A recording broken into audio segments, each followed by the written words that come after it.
Bom dia, boa tarde, boa noite, galera do EJD, tudo bem com vocês? Aqui retomando as nossas atividades, trabalhando com a nossa filosofia, na área de humanas e tudo, e fazendo o bom de andar e tudo. Gostaria de dizer que, bem que eu queria, como eu gostaria de estar presente, debatendo, trocando as ideias, mas infelizmente esse negócio está demorando, a vacina está chegando aí, temos perspectivas só para o próximo ano que a gente volte e que tudo volte à situação normal. Mas por enquanto a gente vai continuar dessa forma. E hoje nós vamos trabalhar com mais um pensador do que é contratualista, né? Nós trabalhamos com o Hobbes, né? Trabalhamos com o John Locke e agora vamos trabalhar com o Jean-Jacques Rousseau, né? Quem que são esses três filósofos estudiosos da sociedade, no sentido de nós chamarmos de contratualista, porque eles dizem que deve sair aquele governo ditatorial, aquele governo monárquico, para ser um governo mais negociável, um governo mais propositor, um governo que as partes, que as pessoas conversem, né? O John Locke, o Thomas Hobbes nem tanto, né? Que ele dizia que, só de recapitulação, ele dizia, nós falamos na aula passada, ele dizia que os homens, no seu estado de natureza, quando ele passa para o estado de sociedade, ele tem que ser governado por uma pessoa bastante forte, senão eles não têm competência para viver em grupo, eles se degladiam e acabam entre si. Tanto é que no livro dele, Leviatã, ele fala sobre isso, que tem que ter um governador forte, um rei forte, um monarca forte, para fazer a gerência e fazer a decisão por essas pessoas, né? Já o John Locke, ele vai falar, não, tem que ter uma Assembleia Legislativa, o cidadão tem que ter liberdade para produzir e tem que ter um governo ali, governando ele, tem que ter um parlamento, uma Câmara de Deputados para ir se interagindo socialmente, fazendo com que eles passem a viver em paz e prosperidade no grupo social em que eles vivem. Agora o Jean-Jacques Rousseau, só dizendo que eles são iluministas, né? O movimento do iluminismo foi um movimento intelectual, político, entendeu? Científico, ocorrido na Europa entre o século XV até o século XVII, combatendo basicamente o medievalismo da Igreja Católica, né? O poder da Igreja, tudo que a Igreja proibia tudo, ninguém podia, a ciência era apagada, tudo era definido pelo conceito da Igreja, do clero, dos mosteiros, tudo era o Papa que decidia as leis, era o Papa, juntamente seus bispos e cardeais, que fazia todas as leis, a teoria, o comando de tudo, né? E a ciência vivia apagada. Vocês sabem muito bem que algumas pessoas, caso do Galileu Galilei, entendeu? Foi ameaçado de dizer que a Terra girava em torno do Sol. Aí a ciência dizia que a Terra girava em torno do Sol. E a religião dizia que era o Sol que girava em torno da Terra, porque via, né? E eles não aceitavam, porque as leis estavam com eles. Tinha o Tribunal da Santa Inquisição, que tocava fogo nas pessoas, né?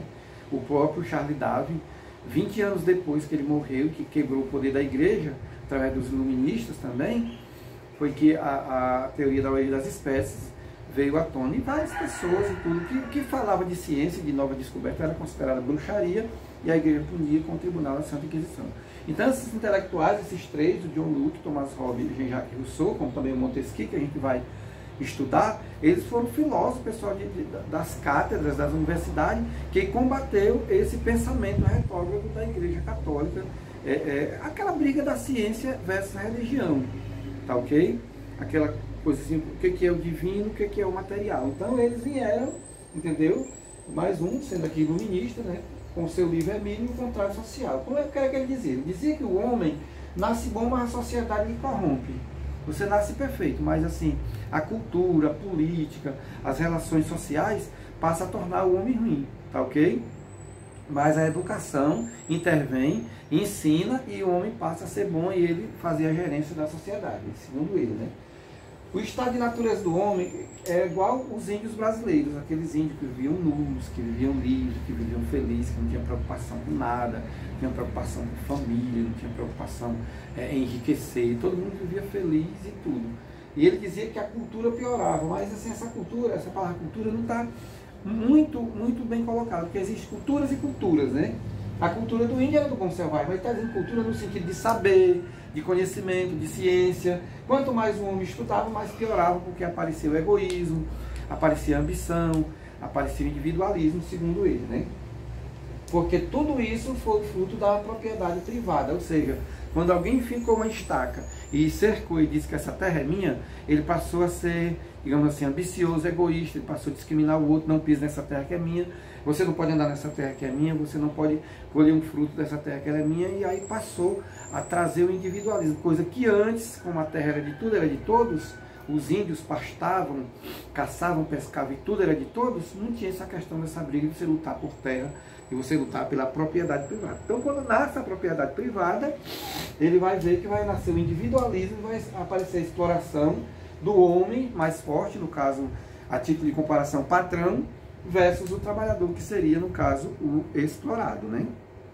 Então, galera, o que vai acontecer? É necessário que no meio do nascimento dessa propriedade privada, as pessoas passam a ter um contrato social. O que é esse contrato social? Pronto. Eu tenho um contrato social aqui, no Juliano Ecker Fontinelli, de que eu vou dar essas aulas, você me passa assim, os conteúdos, assim como forma das atividades que eu passei para você, eu dou sua nota e você contribui com o engrandecimento. Eu obedeço às ordens da Bia e dos meninos aqui, que são meus coordenadores, porque eles são meu chefe. A Bia já obedece às ordens da CRED, que a CRED obedece às ordens da SEDUC. Então, assim, cada um vai fazendo o seu papel, e cada um tendo a sua importância a nível assim, a polícia foi feita aqui no contrato social para me proteger. Logicamente eu vou trabalhar e vou pagar com meus impostos a polícia. Aí vem a religião para amansar, para trazer uma paz e tudo. A nós aqui para educar. Se a gente ficar doente, passar mal, está ali ao hospital. Então todo esse conjunto nós chamamos de contrato social. As partes funcionando, formam um todo como se fosse o nosso corpo humano. Os órgãos formando o sistema os organismos e o organismo formando o corpo humano.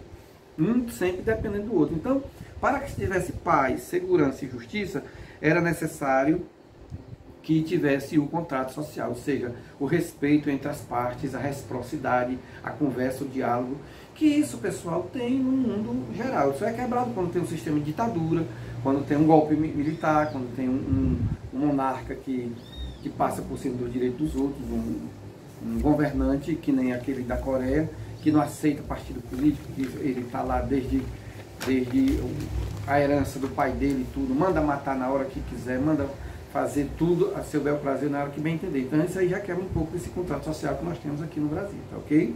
Então é como se fosse o conjunto das instituições funcionando, dando assim uma responsabilidade, tendo a responsabilidade de fazer valer as relações sociais dentro do contexto da sociedade, tá ok? Então o indivíduo, que ele era um individualista, passa a ser um cidadão.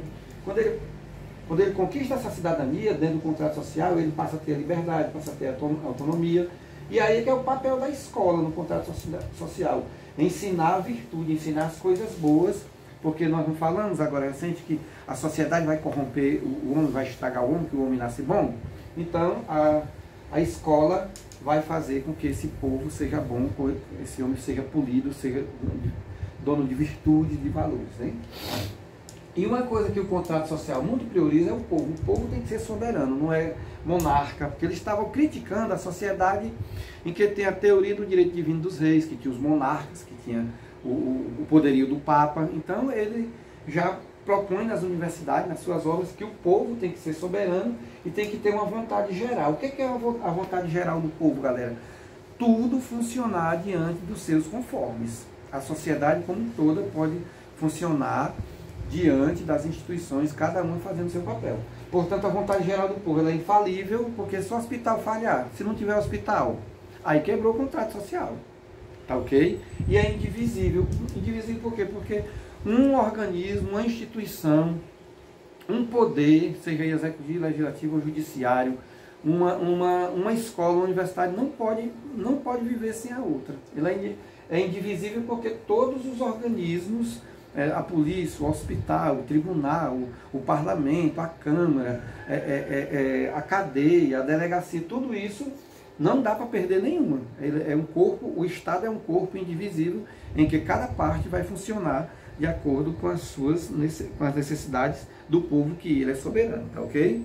Aí nós temos outro iluminista, né, que é o Montesquieu, né? Montesquieu, ele lança o livro Espírito das Leis e ele vai criticar as leis medievais, né? Que era a teoria do direito divino dos reis. Você é rei porque Deus colocou você para ser o rei. Você tem a mão de Deus está aqui sobre você. Gente, isso aí é questionável, né, pessoal? Porque esses monarcas passavam de pai para filho, tinha vários monarcas, vários reis que mandavam incendiar as cidades, que mandavam exterminar vilas. Aí o Papa, o poder da igreja, o poder das monarquias, dizia que isso aí era algo que Deus já tinha mandado para que aquele rei fizesse, porque ele tinha a sua bênção, o seu poder de mando aqui divino. E isso foi sendo questionado, questionando a ordem natural, que é uma ordem natural imutável. Tudo que foi há 100 anos atrás continua sendo da mesma forma, nada vai mudar. Sabendo que o ser humano é um ser imutável, né? É um ser dinâmico. Certamente eu não fui igual os pensamentos dos meus pais, certamente as minhas filhas não vai ter o mesmo pensamento que eu. Então Montesquieu, ele foi questionar essa situação, né? E tinha a finalidade divina, né? A visão da perfeição. Tudo que tem que ficar porque a Bíblia disse, porque a Igreja Católica disse, porque está escrito, e pronto. Tudo bem, se fosse um conceito de bondade, de irmandade, de valores, de família, eu até concordo, meu pensamento pessoal, que tenha essa visão de perfeição. Mas quando parte para governantes, quando parte para leis, que assim a política é algo assim muito dinâmico, muito cheio de pecado, é no mínimo questionável, né? Então ele lançava, pelo espírito das leis, umas novas concepções de leis que se baseavam nas relações cotidianas, no convívio daquelas pessoas, lidando no comércio. Vamos supor, qual reclamação se tem dentro do ônibus para uma política de transporte? Qual a reclamação que se tem dentro da feira para que a feira seja melhorada? Inclusive, nessa nova concepção de lei, é como vocês veem na Pinaretama, nas redes sociais, que nós não temos a política aberta, alguns candidatos questionando outros candidatos, eleitores questionando outros eleitores, uns candidatos novos prometendo que vai ser melhor do que o que já está atual. Tudo isso estão se baseando em leis, que só governa com leis, que esses projetos e propostas não passam de ser leis no futuro, qualquer um que vai entrar, seja da situação da oposição, vai tornar isso um projeto que se transforma em lei, que lei se transforma na realidade. Por exemplo, aumentar ou diminuir a conta de iluminação pública. Isso vai mexer em você, galera? Vai. É uma lei? É. E vai mexer diretamente no seu bolso? Vai, porque o seu orçamento, certamente você vai ver se é bom ou ruim diante do seu orçamento durante o mês. Então não era esperar por Deus, não era esperar pelos céus, pelo Papa, pelos cardeais, não. Era assim, no meio do povão, a gente vai tirar essas relações, segundo Montesquieu, né? Então tinha um caráter científico da política, né? A política não era formada pela teoria do direito divino, mas pelos homens aqui na Terra, pelas vantagens e desvantagens, pelas qualidades e defeitos que os seres humanos tinham, tentavam se acertar por aqui, pelas negociações, né?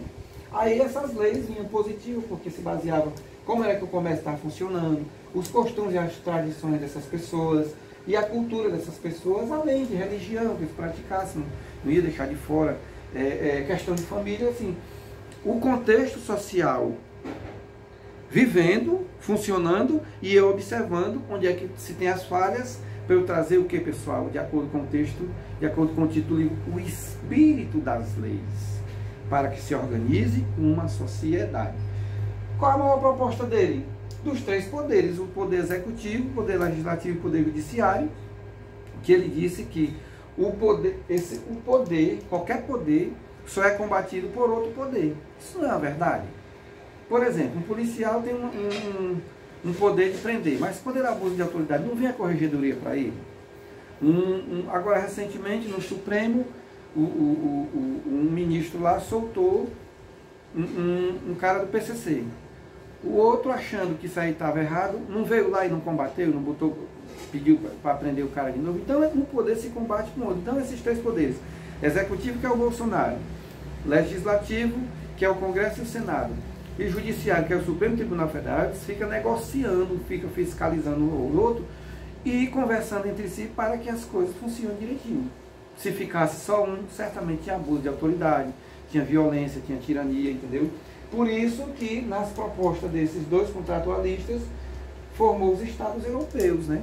Com parlamentos, mesmo que tem monarquia, mas tem primeiro-ministro, mas tem deputados, mas tem juízes, mas tem desembargadores, mas tem vereadores aqui, tem prefeito, tem polícia, tem promotor, tem tudo. Todo esse conjunto de autoridades ficam negociando as coisas, se autofiscalizando, para que a sociedade funcione perfeitamente e dê um todo social altamente perfeito para que as pessoas possam viver e viver feliz e com prosperidade. Isso aqui foi o nosso recado. Espero que vocês tenham entendido. Eu espero vocês nas redes sociais. Boa tarde. Tudo de bom para todos.